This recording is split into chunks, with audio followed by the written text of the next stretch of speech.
Welcome to the Jack Kornfield Heart Wisdom Hour. We are delighted to share with you Jack's innate common sense wisdom and his clear, open heart.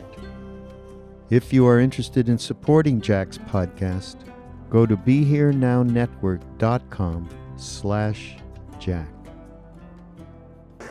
And as a way to collect the energy in here, because it's interesting, it's kind of bright and bouncy, the sound. I want us to do a little chant as a way to settle after conversation. And the chant is one syllable. It's a seed syllable in Sanskrit that's called the syllable of wisdom because it's described as the first sound in life and the last sound. But most importantly, it's the seed syllable of wisdom because it's the sound of opening or letting go. The seed sound ah. And I just want us to sing ah together for a little bit as a way to collect our energy present and see what happens. So join in, please. Ah,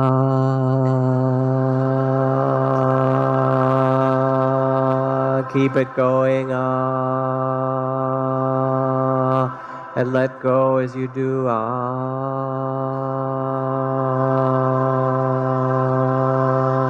add harmony, ah, ah, ah, ah, ah.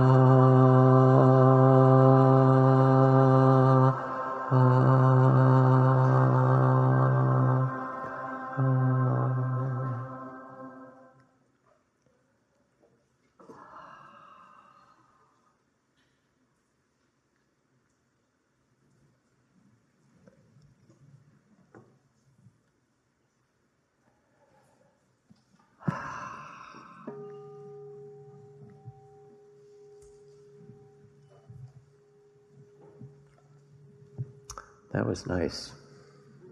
You sing good.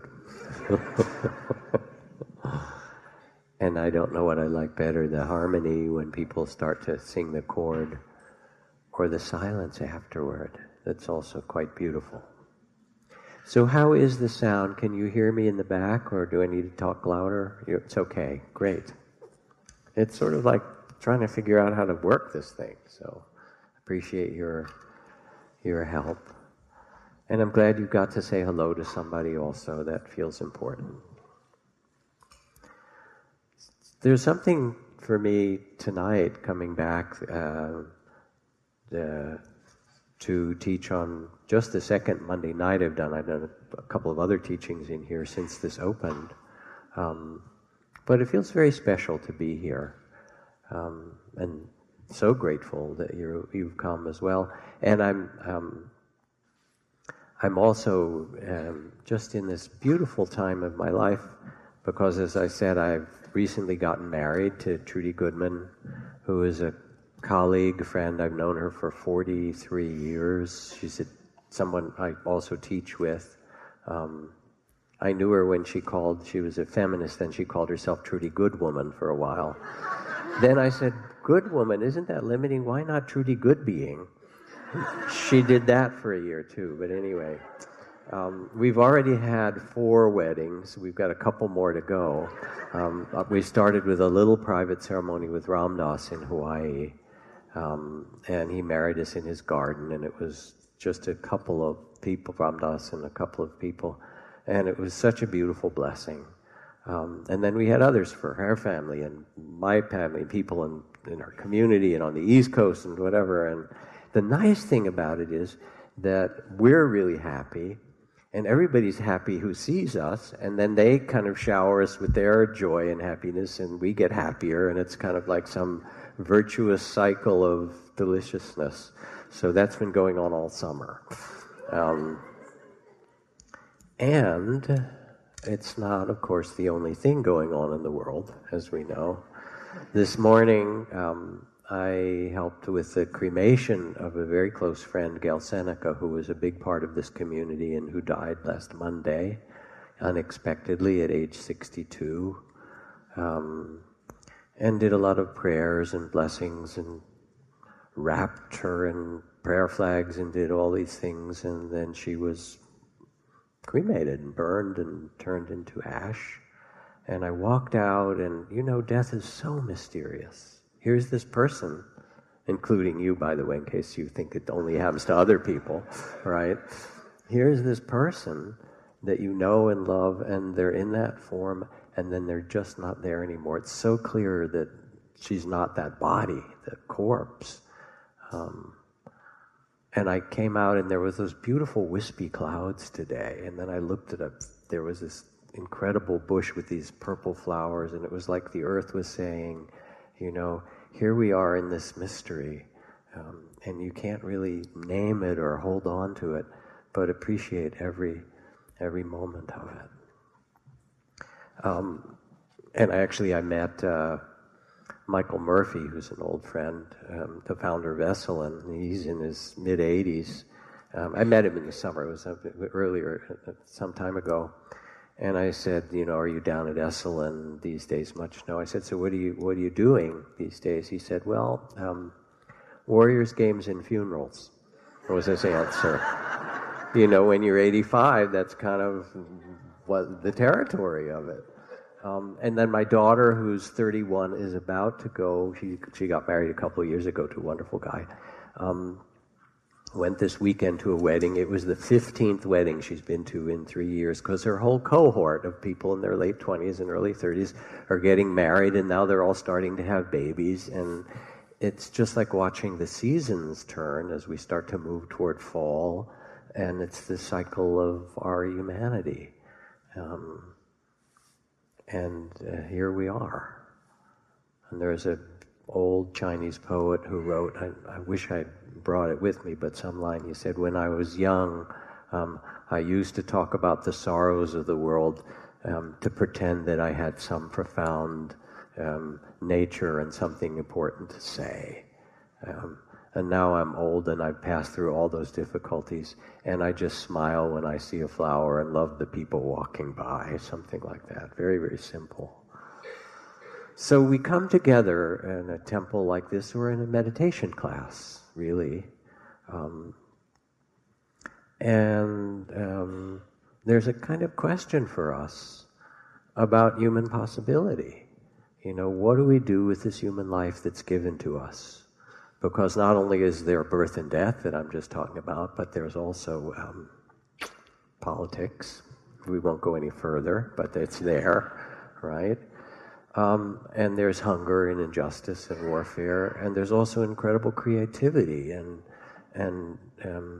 millions of acts of generosity on the planet every single day.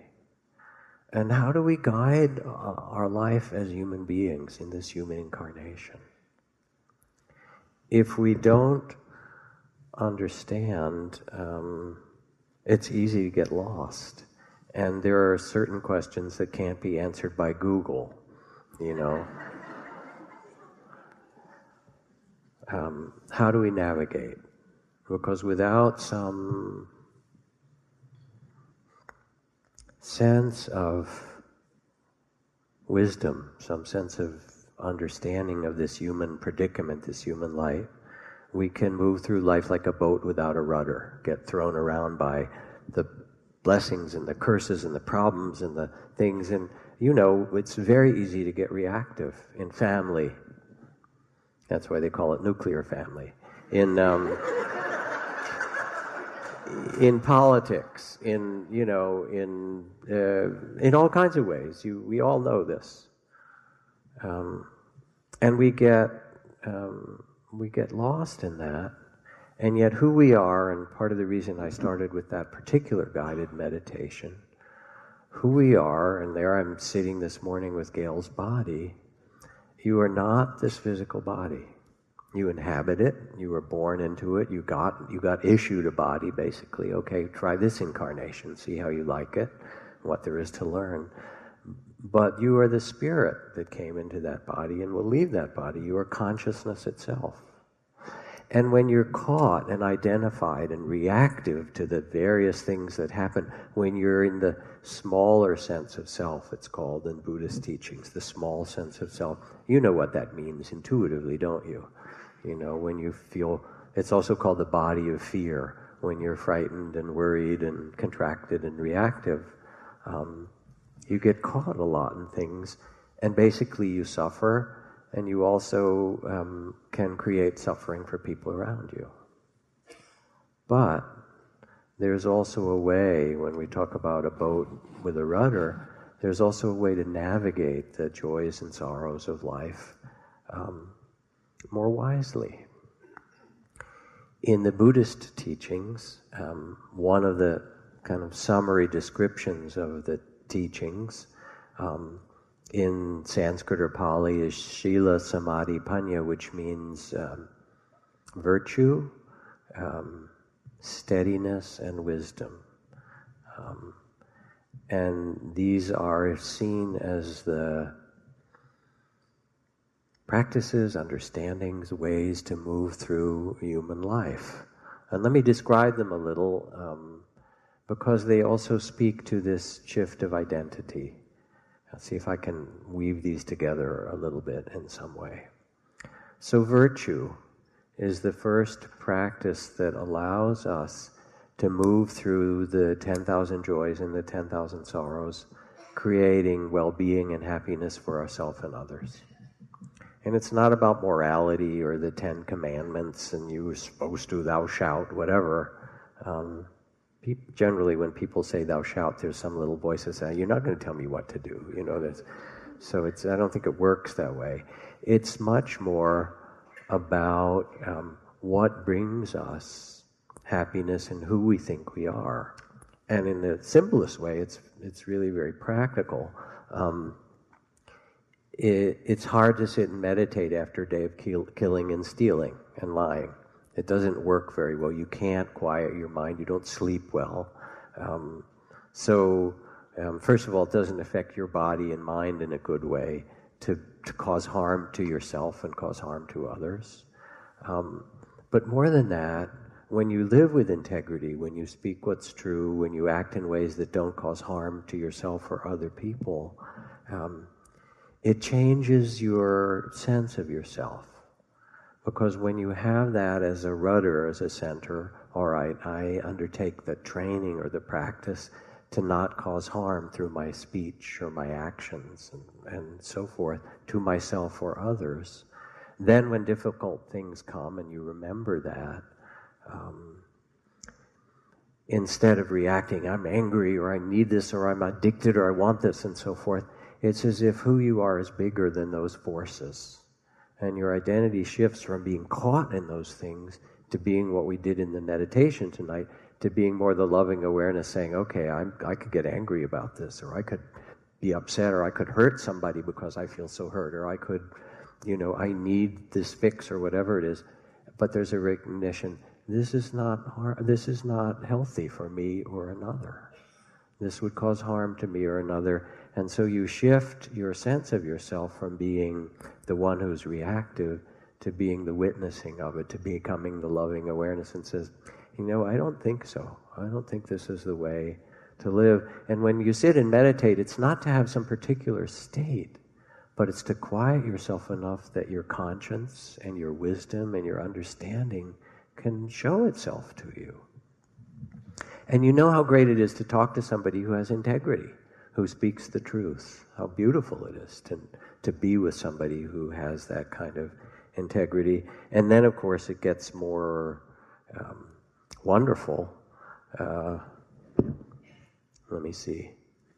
Remember a couple of years ago, there was one of the many terrible mass shootings in America that happened to the man who went in, I think in Lancaster, Pennsylvania, into an Amish schoolhouse and shot 10 little schoolgirls, 5 of whom died. And this was in the news, everybody heard this story. Within hours of the shooter entering a one-room school and shooting the 10 girls, killing 5, and then himself, the Amish community forgave the killer and his family. News of the instant forgiveness stunned the outside world almost as much as the incident itself did. Some worried that hasty forgiveness was emotionally unhealthy, but members of the Amish community began offering words and hugs of forgiveness when the blood was barely dry on the schoolhouse floor. A grandmother laughed when I asked, this was a reporter, if this forgiveness was orchestrated. You mean that some people actually met and thought we had a meeting to plan this forgiveness? As the father of a slain daughter explained, our forgiveness was not our words, it is simply what we do. Members of the community visited the gunman's widow at her home with food and flowers and hugged members of his family. There were a few words, but it was primarily the hugs, the gifts, and the mere presence and act of grace that communicated Amish forgiveness. Of the 75 people at the killer's burial, about half were Amish, including parents who had buried their own children a day before. And Amish people contributed a fund for the shooter's family. So you start to hear this and you realize, what does it mean to live with a kind of core of integrity of what your values are, to not cause harm, even if others do. As Booker T. Washington said, never let them pull you down so low as to hate them, to not let your own heart be poisoned. And in the Dhammapada, in the beautiful verses of the Buddha, it says, the scent of jasmine, rosebay, and sandalwood travels only as far as the wind, but the perfume of virtue rises even to the heavens. And so this is the first piece of how to live wisely. And you can't do it without quieting yourself and realizing that all the reactions are not who you are. Who you are is wiser and bigger and more loving than that.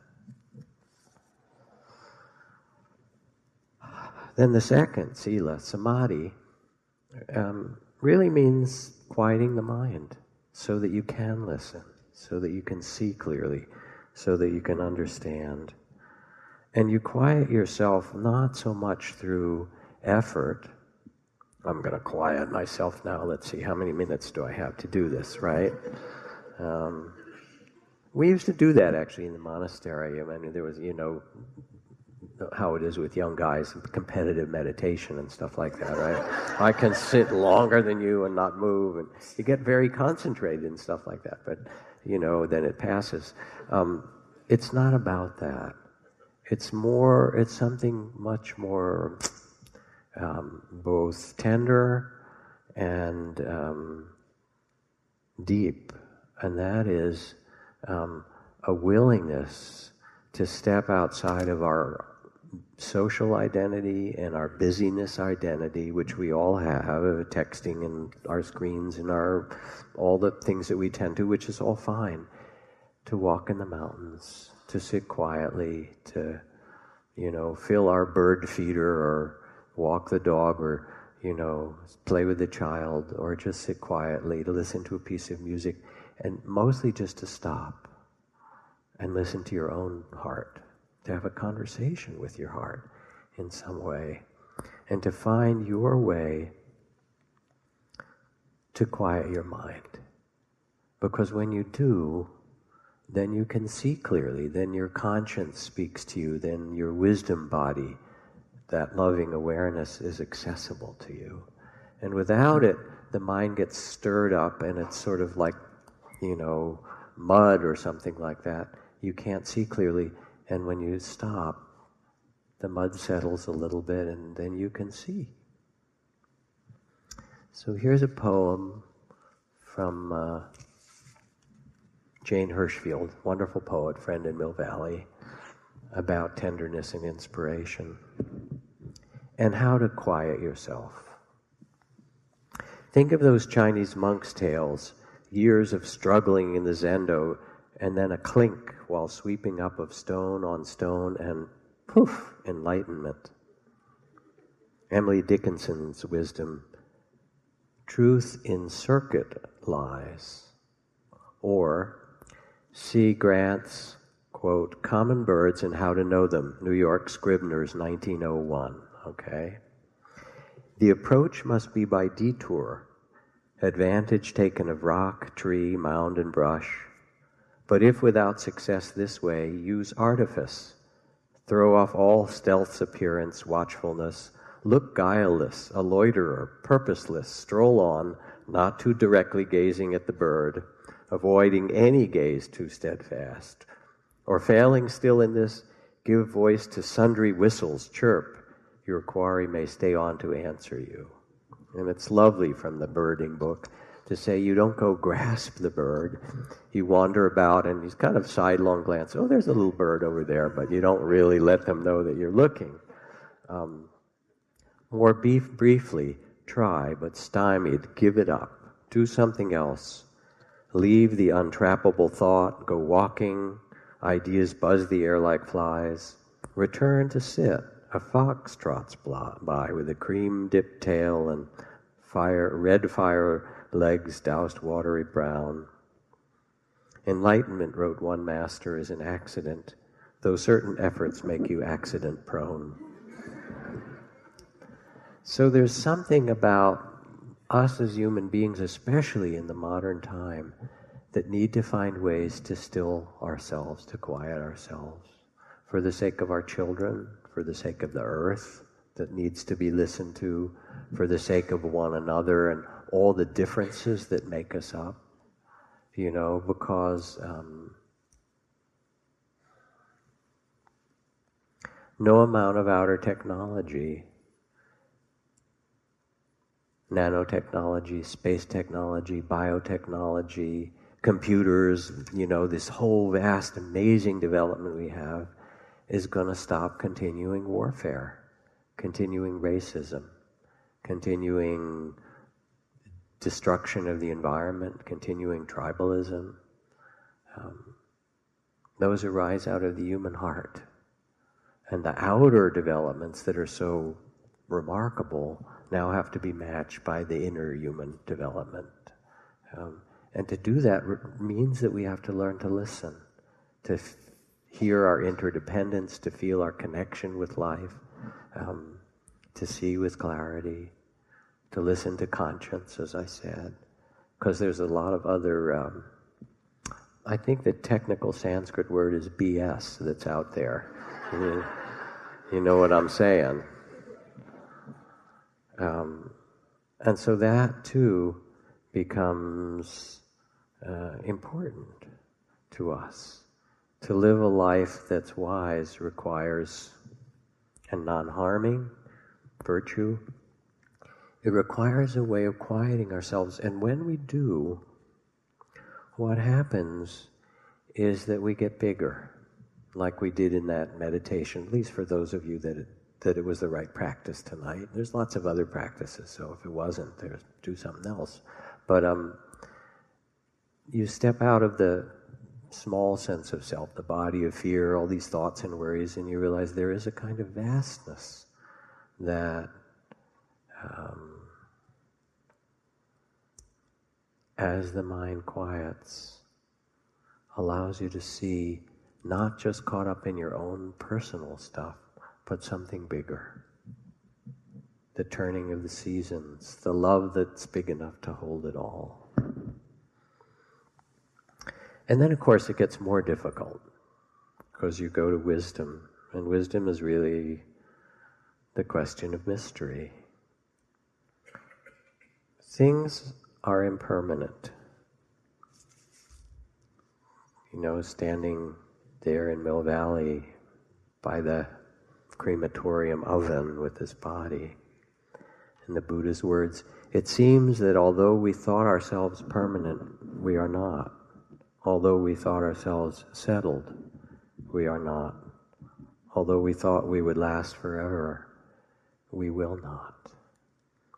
And this is one of the big mysteries. And in fact, I think it's in the Mahabharata, there's this conversation, maybe it's between Krishna and Arjuna or something, and ask, what are the kind of great mysteries of the earth? And Krishna answers, well, one of the great mysteries is that people can see others die all around them and still think it won't happen to them. But things are impermanent, And they're uncertain. And my teachers loved uncertainty. My teacher Ajahn Chah, whatever questions and things we would ask, profound or mundane, half the time he would smile, or not half, but regularly, and he would say, "It's uncertain, isn't it?" Especially if he had a really pressing question. And it was a beautiful thing. It just opened the gates to realize that we don't actually know. Some things we know.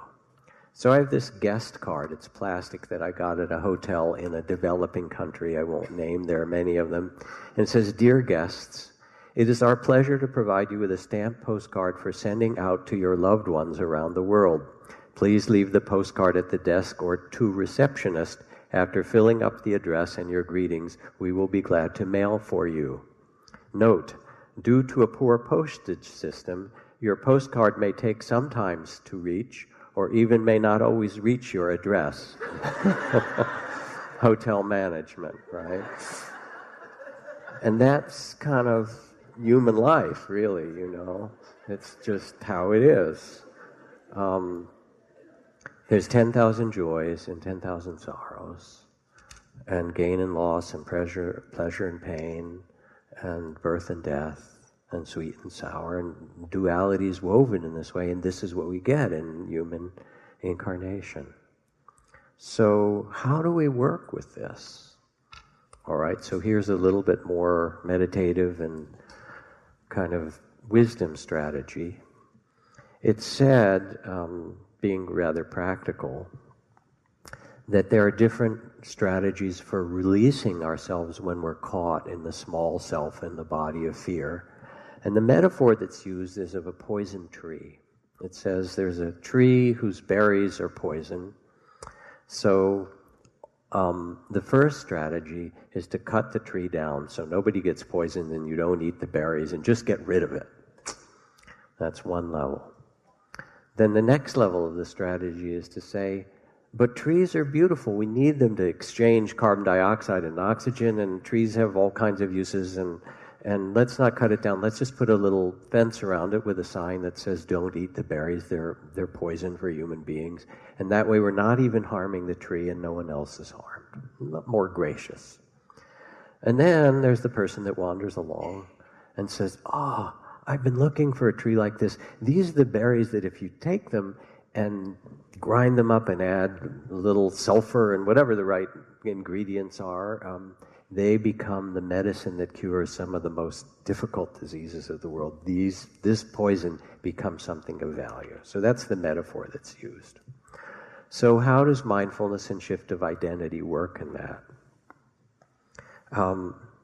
At the first level, the cutting down part, is you have things, we all do, that arise, and your fears, the repeated stories, the self-judgment, the anger, the addictive patterns that we have, the kinds of delusion and confusion that we have, those kind of things which come, the prejudices that are part of your life.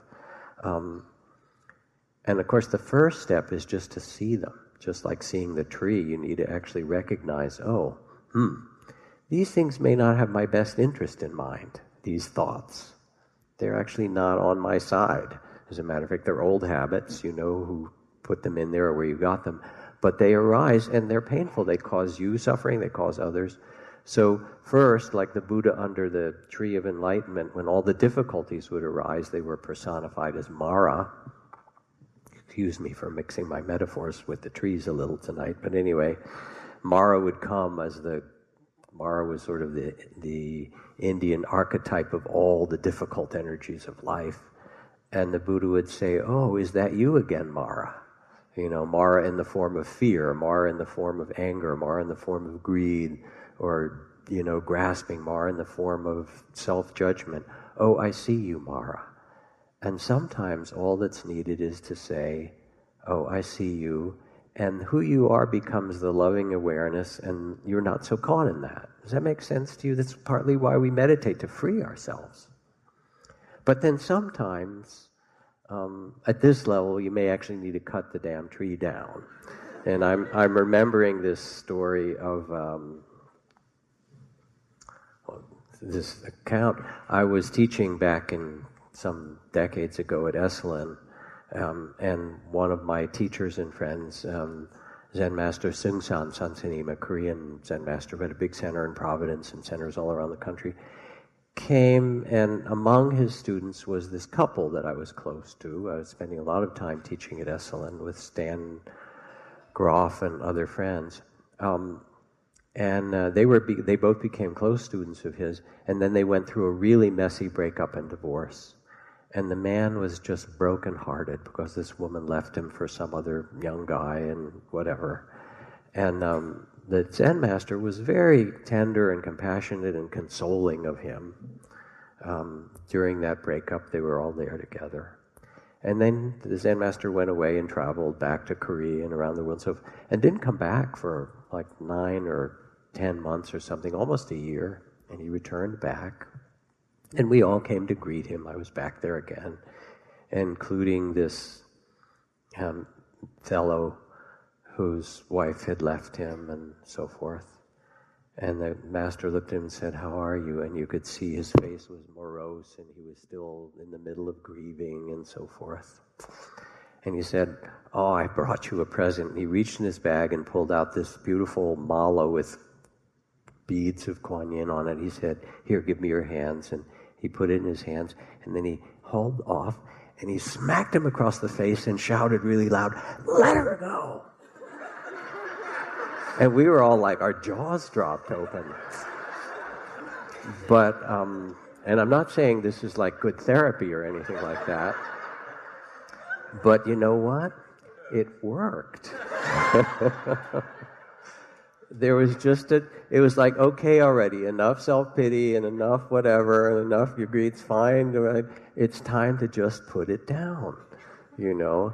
And it's as if he said, you're bigger than that. Who you are is not just that. And it's not all that identification and all the tears and so who you are is much bigger than that. And he could see it. It was kind of astonishing.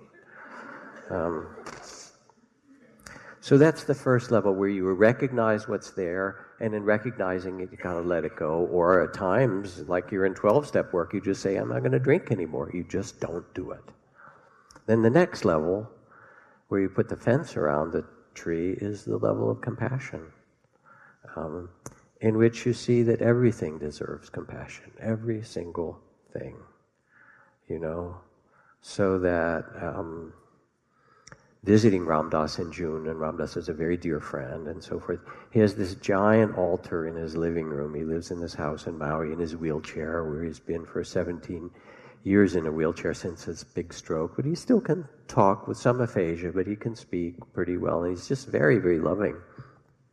And on this altar is, you know, pictures of his guru, Neem Karoli Baba, and Ramana Maharshi, and Ananda Mayama, she was one of the greatest saints of the last century in India, and, you know, this Baba and that Swami, and images of the Buddha and Ganesh and Saraswati, and, you know, it's a polyamorous altar, basically, right?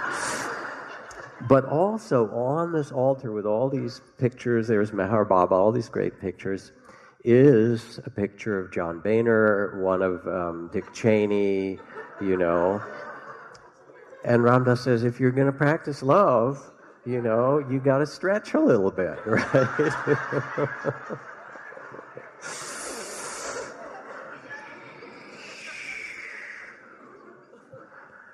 Yeah. James Baldwin says, love takes off the masks. It really asks something much deeper than the superficial, to look with the eyes of compassion at every single being. And then the medicine starts to get transformed, the poison, in some way, when you bring that kind of tenderness and care. And then if you want to turn it really into a deeper medicine, in Tibet, they pray for suffering. May I be granted enough suffering that the great heart of compassion will awaken in me. You know, bring it on, baby, in some way. That's a tough prayer, right? It is. The goal in spiritual life isn't to avoid suffering. Anybody succeeded that, by the way? Raise your hand. I'm just checking out here. The goal is to use it as medicine to transform your heart and to remember who you really are. Poem from Dina Metzger, wonderful friend, and some of you may have seen the image of this. Was back in the 70s or 80s of this woman. She had a mastectomy and she had this huge dragon tattoo on her body, and there she is standing with one breast and the dragon up her body, quite wonderful, beautiful being. She says, "Give me everything mangled and bruised, and I will make a light of it to make you weep, and we will have rain, and we will begin again." And there's something in her poem that says, show me the sufferings of the world, and I will transform them into freedom. And that's really the third turning of the medicine. And you do it through this shift of identity, where you realize that what you face and what you go through is not so personal. It's part of the human journey. In this new book that I'm just finishing, I read the story of this woman, Whitney, who went back to the Midwest to take care of her parents in rural Illinois. And, her dad was in the early middle stages of Alzheimer's, and her mother had broken her hip and was, having trouble. And her only sibling was her brother, who all he wanted to do, he didn't get involved. He just would call his sister and say, "You take care of it. That kind of family dynamic." And so she took a month off from work, and the house was in shambles, and her father couldn't care for himself very well, and the mom's fracture was still healing and stuff, and she knew they couldn't stay there, but it was her childhood home. It was her parents, and she was facing the reality of their aging and their demise. And so she walked up on a hillside nearby that she knew growing up, and she just started to weep, because she didn't want to lose her childhood home. She didn't want her parents to get sick and die, or have to leave their house either. And then she looked out, and there's this vast landscape, and here's the little town, and here's the farms, and here's the cumulus clouds, and here's the dotted little clusters of other farms in a distance. And somehow she felt held more in the vastness than just when she was inside the house. And she could instinctively feel how everything had its seasons, arriving, departing, flourishing, struggling, coming into being, fading away. And she began to reflect, how many other people are in this same predicament? And as she breathed more with this kind of ease, her mind opened more. She realized, I'm not the only one with aging parents. There's, 7 million others this very day in this country. And the space opened, and she felt somehow more trust. We can do this. We know how to do this. With this spacious heart, we remember a bigger picture. Even though illness strikes, the parents dying, some form of loss comes, and it will come, we also can recognize that it's part of the rhythms of life. And among the multitude of humans, many like us are experiencing loss or pain or change or needing renewal. And the world keeps turning. The farmers growing food, the markets trading, the musicians playing. We live amidst a great, ever-changing paradox. Breathe, relax, one day at a time. And Whitney realized all of these things and cried again, her heart tender, this time tears of relief. So we somehow move from our separateness to sense both the vastness and the love that propels life itself and that we are a part of.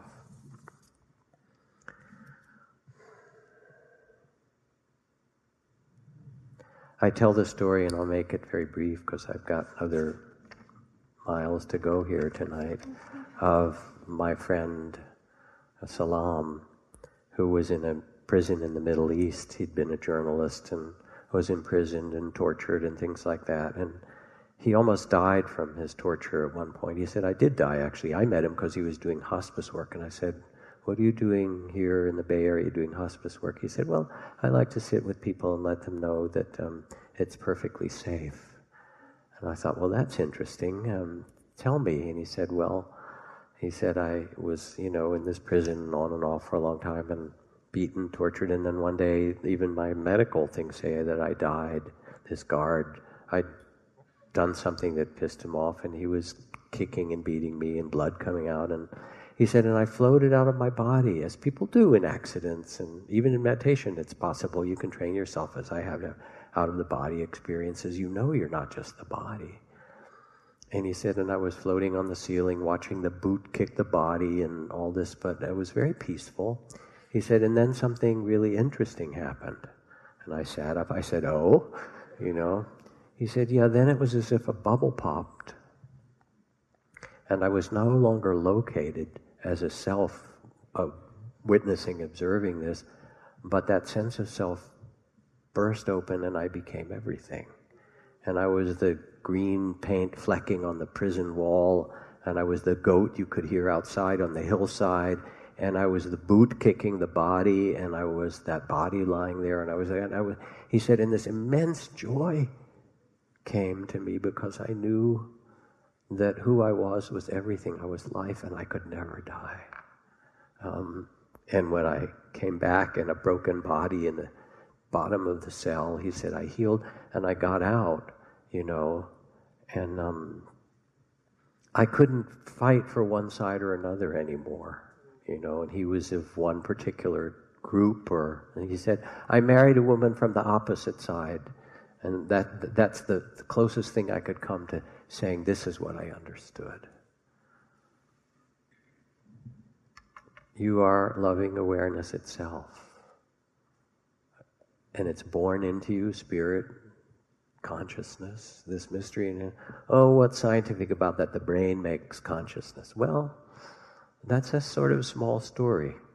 Joseph Campbell, the great mythologist, said, you either need a big story or no story at all when you're facing the mystery, You're loving awareness. And when the Buddha was walking down the road after his enlightenment, at least as this story is told, and we're just telling stories, right? And a man came up to him and said, wow, you seem like this amazing being. He was a handsome prince, and obviously he was in a good mood or whatever after his enlightenment. Are you some kind of a wizard or magician? No. Are you a guru? No, not exactly. Well, are you enlightened? Buddha said no. Interesting. Are you a god? No. Are you a man? No. What are you? And the Buddha looked back and said, I am awake. And the word Buddha means awakened. So he wasn't claiming anything, I'm this or I'm that. What I am is awareness itself, which is what you are. And you know this. You've walked in the mountains, or you know it from when you gave birth to a child, or you sat in that mystery of someone with someone as they died, or when you took peyote, or some other substance. Come on, let's fess up, right? Or when you heard that amazing piece of music, or were making love. You all know it, because it's true. It's absolutely true. It's your nature. And we become reduced. In fact, I think it was Alan Watts who said, the mind is actually a reducing valve. The mystery is so extraordinary and around us all the time. I mean, I was looking at those flowers this morning after the cremation, and I could have just drowned in the purple of these, flowers. What is a flower? Why does the earth, the Japanese poet says the earth laughs in flowers. How can it be that it makes all these colored flowers? And yes, there's evolution, and I believe in that and all of that, but it didn't have to do that, This is really extravagant. The earth deals in extravagance. It's so mysterious. And we wake up to it. Little children have it in the mystery. In Bali, they say that the people closest to the gods are newborns and old people. The newborns because they've just come in, and so they're, as Emerson said, trailing clouds of glory and seeing everything anew. And the old people because they know they're headed back to that mystery. The people farthest from the gods are middle-aged people with mortgages, right?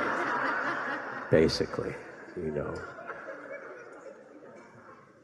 But what's true is that that's not who you are. Who you are is something much vaster and much more beautiful than that. And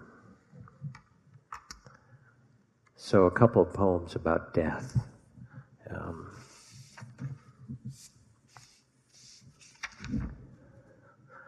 Let's see which order to do. This is again from Jane Hirschfield. She writes, "The dead do not want us dead. The dead do not want us dead. Such petty errors are left for us, the living. Nor do they want our mourning. No gift to them, not rage, not weeping. Return one of them, any one of them, to the earth, and look, such foolish skipping, such telling of bad jokes, such feasting. Even a cucumber, even a single anise seed, a feast." You know, there's something so blessed about every moment and every taste in this earth.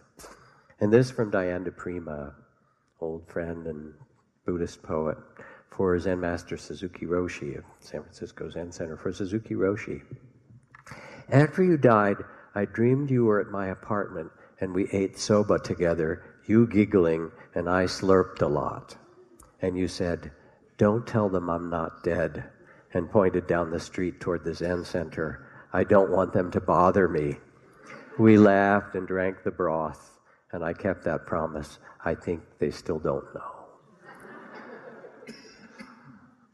So we're here in this mystery, and it's not about knowledge, it's really about wonder. Emptiness and fullness and love. You know, I was talking to a wise elder recently, and one of the things that she does with her life, she's been, you know, a therapist and healer for a long time, is she's worked often over the years with people whose children have died, which is both a tremendous and terrible loss, and it's almost unspeakable in some way. And yet it also happens. I mean, in the old days it happened all the time. You had 12 kids because you hoped that 6 survived.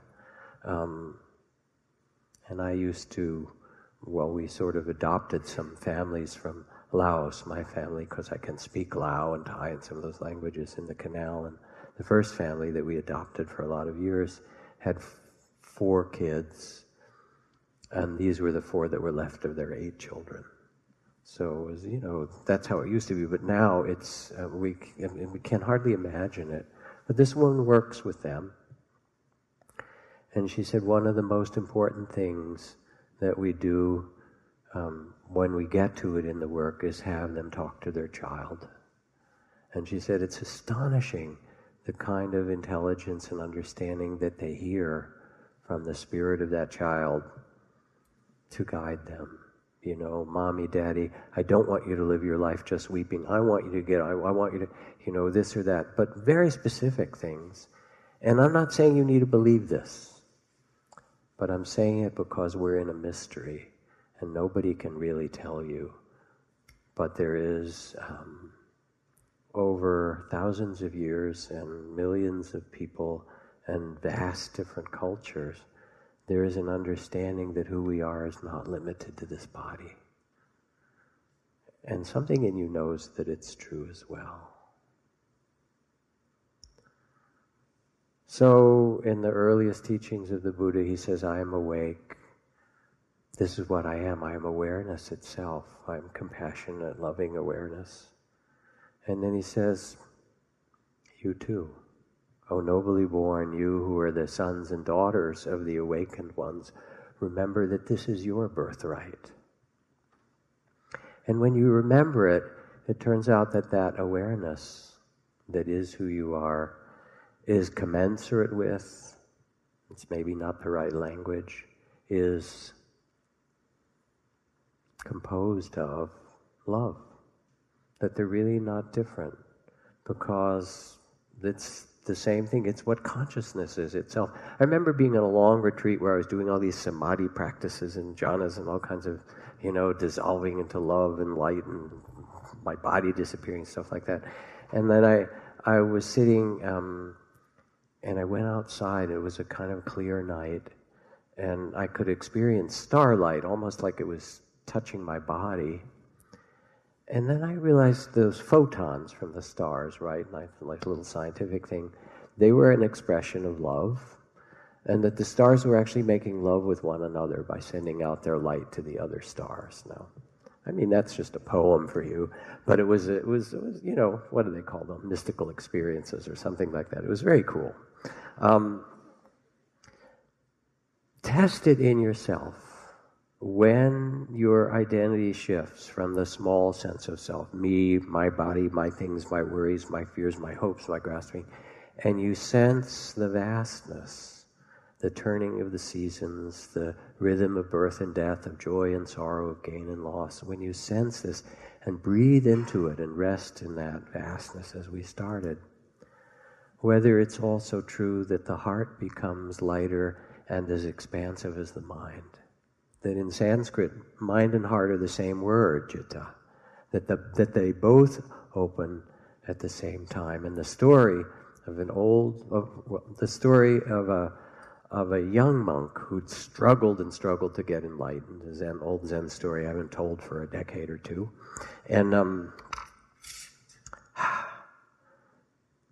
struggles didn't work very well. And then there was rumor that there was this wise old master who lived in a hut or a cave way at the top of the mountains.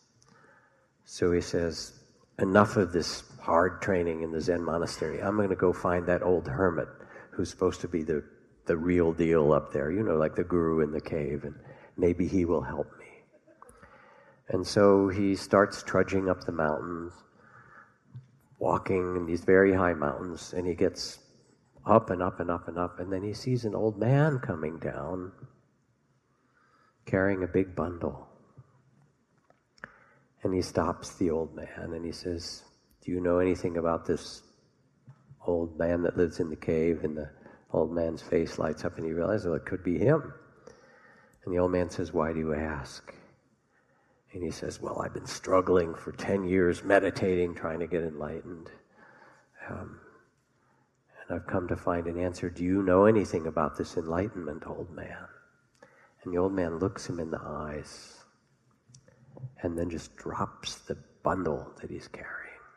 And you know how it works in these Zen stories. For some reason, it's very easy. Of course, he did 10 years of hard training first, but he drops the bundle, and the young man who's climbing the mountain says, that easy? You just let it go. And he has this beautiful, liberating moment. All that I sought is just about letting go, not trying to get enlightened, not trying to be something, just be the awareness, the love itself. So then he stands there and turns back to the old man and says, so now what? It's a question, isn't it? And the old man reaches down and picks up the bundle and walks off toward town. And the reason that the rhythm of this story is told is that this is the story of the bodhisattva, of the being who remembers who they are and then enters the marketplace with bliss-bestowing hands, comes down from the mountain or the temple or out from your walk by the ocean or whatever nourishes you and reminds you of the vastness, and then brings a gift to your workplace, to your family, to the political life, to the environment, because it's all part of you. And you have something beautiful to give because you know that who you are is that too, that you are loving awareness, you are connected with it all. It is your true nature. You have gold in you. You have light in you. And you know, when you meet somebody who has light, a lot of light, you know what that's like. And I don't mean some sort of woo-type light. I mean, because children have it, on a good day anyway, right? That's the way children are. But there's just this beautiful light that shines out of people's eyes. That's what was born into you. This is another Jane Hirschfield. She says, it's a poem called Lighthouse. Just a few lines. Most lights are made to see by. This one, to be seen. Its vision sweeps its one path like an aged monk raking a garden, his questions long ago answered. Far off, night-grazing horses, breath scented with oatgrass and fennel, step through the light, disappear, step through it, disappear again. The sweep of the lighthouse. And here's the complimentary poem from Mary Oliver called The Buddha's Last Instructions. Make of yourself a light, said the Buddha before he died. I think of this every morning as the east begins to tear off its many clouds of darkness, to send up the first signal, a white fan streaked with pink and violet, even green. An old man, he lay down between two Sila trees, and he might have said anything, knowing it was his final hour. Around him the villagers gathered and stretched forward to listen. No doubt he thought of everything that had happened in his difficult life. Slowly beneath the branches, he raised his head. He looked into the faces of that frightened crowd. Make of yourself a light.